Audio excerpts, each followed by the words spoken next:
Hey, what's up? Wait, what? You want me to play Resident Evil 2 on hardcore difficulty with only a handgun and no escape items? That's crazy. Yeah, I know I've got some skills, but this is a whole new level. Limited ammo is going to be a huge problem. I'm up for it, but I'm going to have to be smart with my shots and make every bullet count. I'll show those zombies who's boss. Alright, time to get started. No turning back now. This is it. Hardcore difficulty, handgun only. Let's do it. We make our way through the gas station and encounter our first zombie. We start as we mean to continue by grabbing the keys and getting the hell out of there.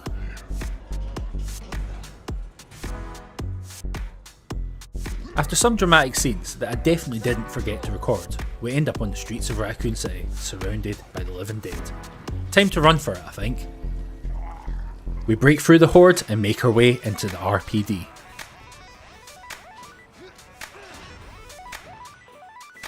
Inside the RPD, we immediately make a terrible decision and crawl under some shutters into the dark and terrifying eastern hallways.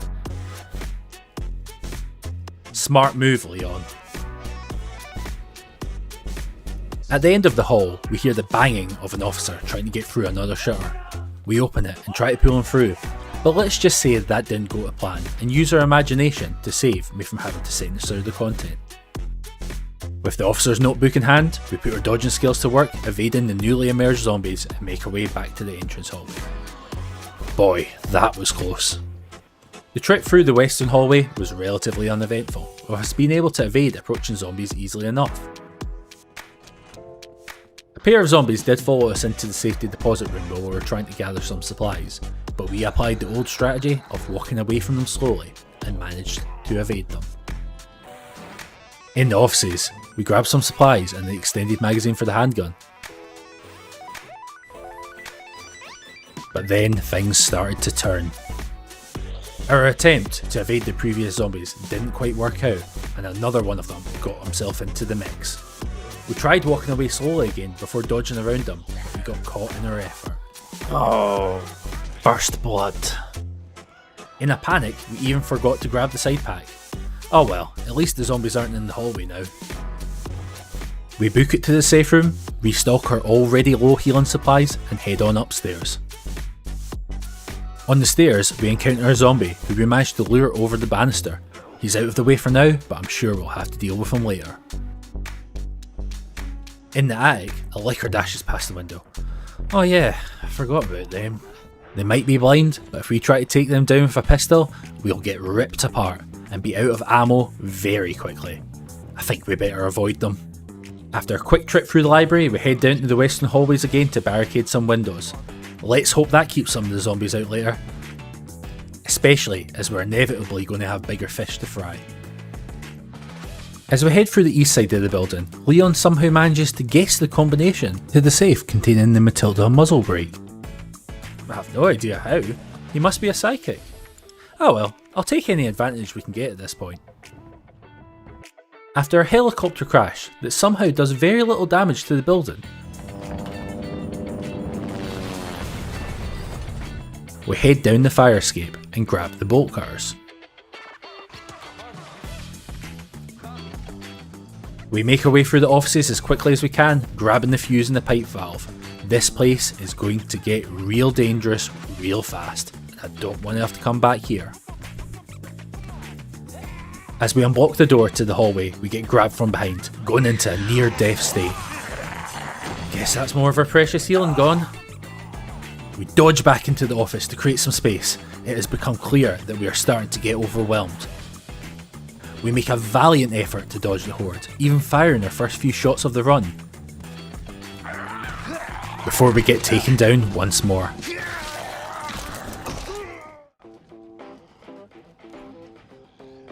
We run to the exit and make it back to the main hall, barely escaping the zombies on our tail. But we did make it. At this point, our healing items are really starting to get dangerously thin on the ground, so we spend the next little while limping around. Poor Leon, I really do feel sorry for him at this point. Anyway, back through the western hallway, blowing the zombies' head off in the process. We grab the detonator that we'll need later and head back up the western staircase. We decide to finish the zombie we left behind earlier and his sleepy pal. We'll be back through this area quite a few times, so let's make it safe for ourselves. As we head through to the STARS office, we encounter our first licker. Jesus! Thankfully, this one is easy to evade, so we head into the office, grab a healing restock and a battery for our detonator. Oh so carefully we make our way back to the library, grabbing the unicorn medallion along the way. Back in the main hall, we grab the lion medallion and place them both into the statue. Our escape is so close, yet so far. Just one medallion to go. Up to the attic, below the gate, grab the medallion. Easy, right? Well, on our way out, a licker appears and a zombie decides that we're going to be dinner. We dodge and weave, making our way to the door. Before we can get there, a licker pounces on us from behind and begins to maul us. We shake him off and make a break for it, but there goes some more of our precious healing. Finally, we're able to use the last medallion to escape the RPD. Of course, I'm not exactly glad of this information, as I know what's about to happen. Oh look, a big scary monster. This must be a boss. I couldn't have predicted this, could I? Well, we head on in armed with a trusty pistol and all the ammo we can carry. And without a healing item for some reason. We take a blow early. I guess this attempt could be over quite quickly. But we do manage to skirt around the arena, putting blows into Birkin. Eventually though, he catches us, and we go down.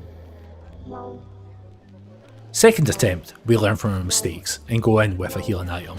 If we need it, then we need it, I guess. And we do, unsurprisingly. This attempt goes much more to plan though. We Benny Hill him around the room for a bit, taking shots whenever we can.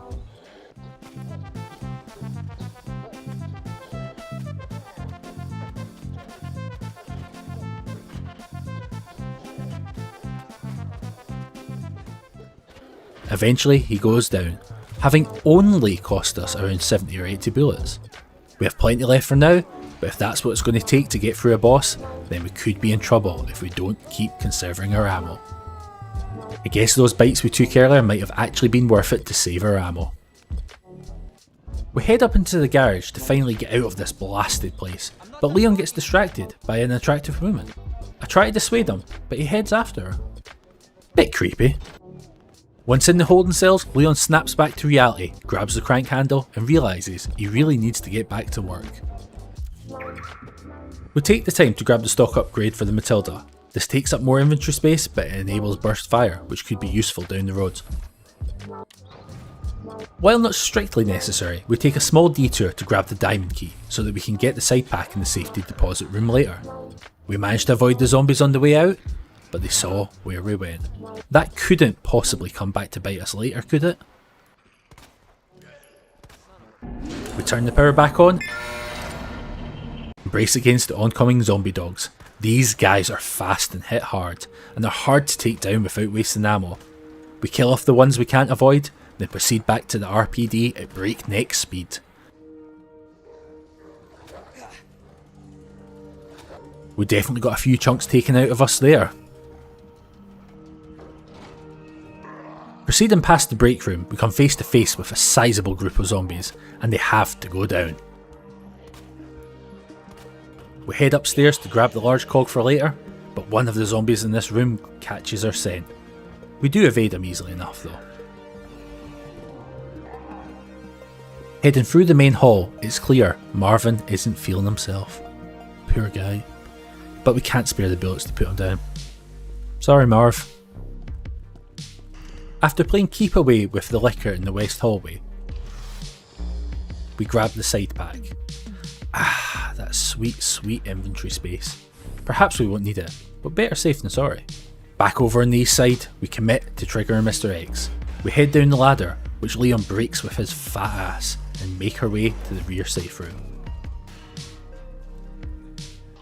Carefully skirt our way past the zombies and inside to grab the club key.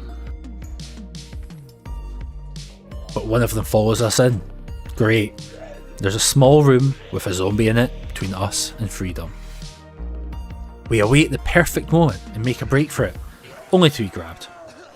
Thankfully, we shake him off though and head back outside to put out the helicopter fire. After making it look like dodging Mr. X is easy, we head on down to the interrogation rooms to grab some supplies. It seems Mr. X is pissed though, as he smashes through the wall just to give us a big old fright. We go cower in fear for a little bit. Having recovered from that fright, we make our way to the main hall. The plan is to wait until Mr. X is out of the way before heading through to grab the jack that will allow us to head to the clock tower. Thankfully, this doesn't take long, as Mr. X seems to have lost his peripheral vision and walks right past us.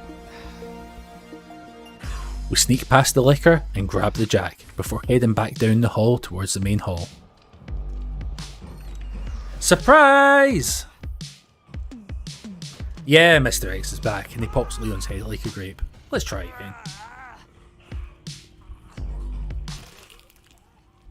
On attempt 2, we head the other way and dodge past the zombie, make it to the end of the hall without the liquor attacking us.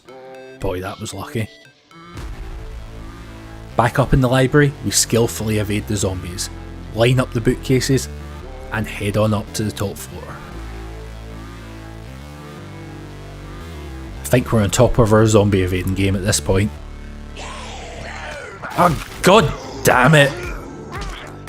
That never happened, guys. Just ignore it. Anyway, we break everything.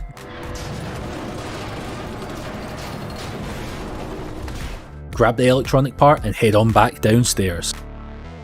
Of course, the zombies in the storage area don't want to let that happen. We get a little bit smart with our attempt at evading them. They take a chunk out of us, but we get through. After using our awesome dodging skills a little bit more, we get past a couple of zombies in the east hallway and head on down to the garage. Back in the garage, we take care of a couple of dogs that are blocking our way, wasting considerably more ammo than I would have liked. As I head towards the parking area, I'm starting to get stressed out. There are dogs through there, and I have neither the ammo nor healing to spare. Ah, to hell with it. They cut us off on one side, and it looks like the only way is through. We duck left, we duck right, we dance around the zombie dogs, and we're untouchable. We keep running, and we burst through the door. Oh my god. That was some luck. Or possibly skill, but definitely luck. We grab the garage pass and start making our break for freedom. Damn it! Damn it! We just can't catch a break, can we? Well, we push through. And with a little bit of help, Mr. X is taken down. At least we won't have to worry about him again, right? After making our way through Kendo's gun shop, and skipping, definitely the saddest scene in the entire game before it puts me off playing, we make our way down to the sewers. Well, this should be easy enough, right? What the hell was that? Guess we'll have to deal with that soon.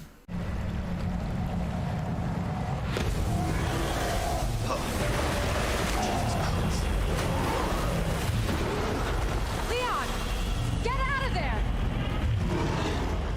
And yeah, I saw that coming. Guess we better run for it.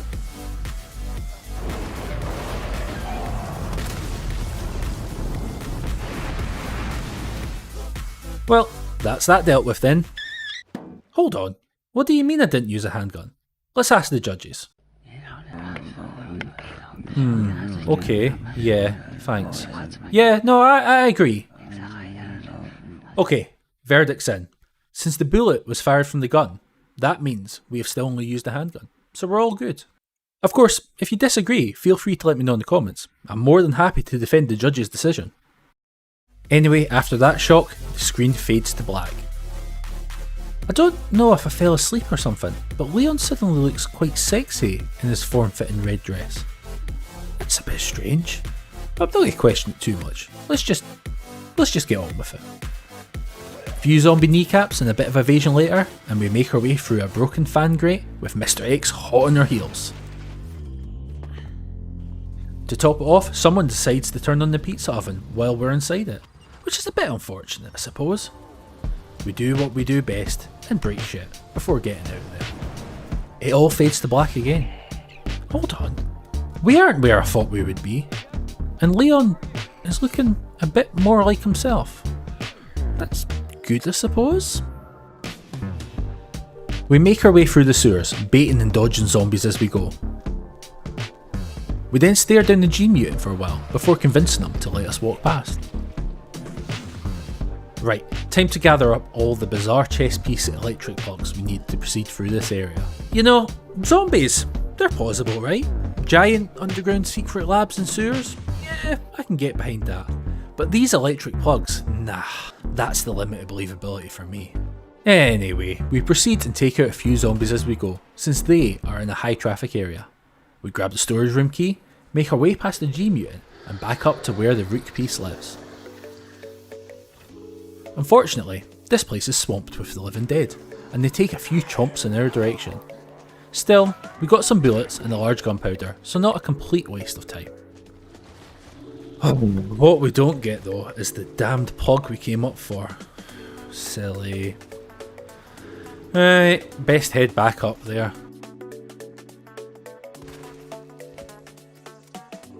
We very cautiously grab it and head back down to the safe room for a well-earned break. And now the bit I've been dreading more than any other, the trip down the hellish sewer section that takes us to the King and Queen plugs. I'm not going to lie, I simply do not have a solution for this section beyond shouting banzai, charging and hoping for the best. Which actually works surprisingly well, when it really shouldn't have. We got grabbed multiple times by G-Mutants, but all they did is poison us, before politely stepping to the side and letting us past. Of course, we didn't bring anything to heal the poison, but even that isn't a problem, as there's herbs in the next room.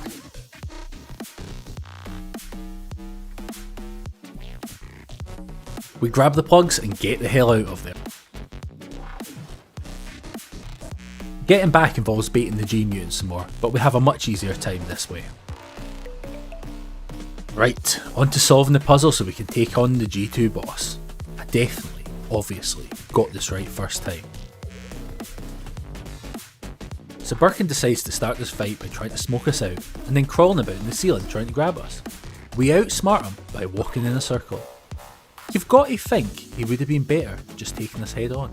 So he tries that next, and we just ignore him and run past him. The actual fight is a relatively simple affair. Dodge blows, shoot him loads,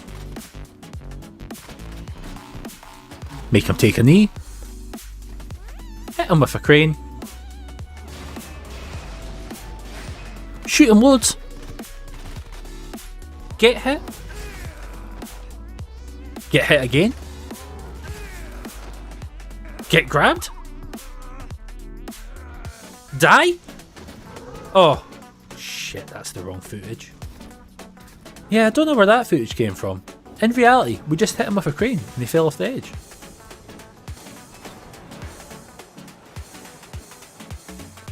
It's at this point I definitely think we should get back to the plan of getting out of Raccoon City, rather than getting sucked even further into this madness. Leon, though, the love-suck puppy that he is, obviously disagrees, and gets himself seduced. Well, I guess we're going to the nest after all. Inside the nest, we head first towards the cafeteria. It's been a long night, and Leon needs a snack before he can get back to work. Hello, what are you serving today? Ah shit, zombies. Well, I guess Leon isn't going to get a snack. This place is overrun. After some more awesome dodging, we head through the kitchen, pop a zombie that gets in our way, and upgrade our access clearance. In the greenhouse area, we quickly remember that Leon has not mastered the skill that even cavemen had got down, the ability to create fire. These ivy zombies could be a problem, especially as a single grab means death without an escape item. Thankfully, we're reasonably good at hitting them where it hurts and dodging past them. Once again, Leon applies his psychic abilities to intuit the access codes to the mixing station and basement hatch. He's really missed his calling being in law enforcement, I think.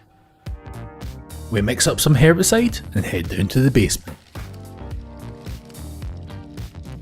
On our first attempt in this area, Leon decides to be all macho man. 2 lickers and a horde of zombies clearly aren't a threat to him, right? Obviously we can't take them all out at once. This does not go well. Let's try again. Next attempt, we spend some of our precious ammo to stop the dead from rising, and then spend a painstaking amount of time walking in circles away from lickers. Eventually, we caught on and began mauling Leon. We make a break for it to the stairwell, only just scraping by. That's another precious healing item gone. We grabbed the signal modulator, then took a detour to grab another side pack. Okay, time to brave those lickers once more so that we can get the power on. At first, one just decided to sit completely in our way, so I put a round into him. Now before you accuse me of animal cruelty, I'm sure it didn't hurt him. It's just like squishing a dog in the nose with water. It annoys them, but they're fine. With him out the way, we get the power back on. Go chill the herbicide and then head upstairs. We use the herbicide and go to grab the next access upgrade. Of course, some Ivy zombies decided to spawn from thin air, and Mr. X took this opportunity to come for a visit, so we naturally made a break for it in a blind panic, shooting everything in our way. Somehow we made it. With full access to the nest, we head over to grab a sample of the G-Virus, you know, that highly destructive bio super weapon, and make our way through to the Doom Arena. Oh, shock. Birkin is back. Who could have expected that? Well, we have a handgun, 152 bullets, and a few healing items left, so this is going to be easy, right? Well, actually, yes. Yes, in fact. Of all the bosses so far, this was definitely the easiest. We got knocked about a bit, but we were able to lay into Birkin consistently and easily with the Matilda. I did start to worry a little bit towards the end when we started to get low on ammo, especially as I'd already grabbed some from the arena at this point, but it turns out I was worrying for nothing. Birkin goes down, we restock and head on out to the final stretch, with a good enough stock of supplies to see us through, I hope. It's at this point Leon realises he's been getting played all along. Why couldn't you just hand over the sample? His heart is broken. I mean, I get you're upset, Leon, but you didn't have to push her off the bridge, did you? Seems a bit extreme. Right, back to running for our lives, which lasts all of 1 minute before Mr. X decides to reappear in an effort to ruin our day. Doesn't this guy get that we just don't want to cuddle from him? Leon is far too heartbroken for that.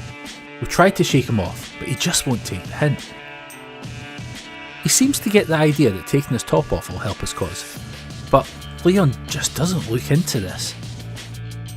And it's pretty sure Leon's Matilda disagrees too. So we dance about the bald beauty for a bit, desperately trying to break his heart with bullets before he gets hold of us. He makes a mad dash towards us at a few points, but we keep him off balance. Until a rocket launcher magically appears at our feet. At this point I was torn. A rocket launcher doesn't seem to be a handgun at first glance, and I really don't want to ruin this challenge. So I consulted with the judges, and they came back with what I consider to be a tough but fair ruling. If Leon can hold and fire the rocket launcher with one hand, then it's arguably a handgun. Brilliant! That certainly seems to be the case here, and I'm not moving the camera around to test the veracity of that claim.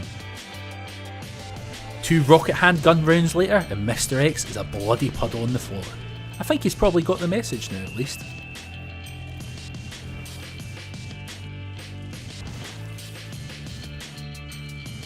We ride the elevator down and deal with the final group of zombies using the Matilda, just to avoid risking the judges' ire.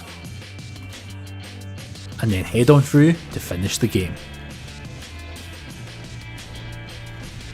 So, can you beat Resident Evil 2 with only a handgun? Well, I think the evidence speaks for itself, doesn't it? Could a better job have been done? Well, I think the evidence speaks to that too. We clearly took far more blows than was really necessary. We also ended up with a decent excess of handgun rounds. We could have taken out a few more zombies at some points to decrease the risk. Maybe we can use that knowledge in a future run, perhaps attempting a handgun only challenge with Claire. That could be fun. And with that, thank you very much for watching. If you enjoyed this, please do the YouTube stuff, like and comment, subscribe for more gaming content, and I'll see you on the next one.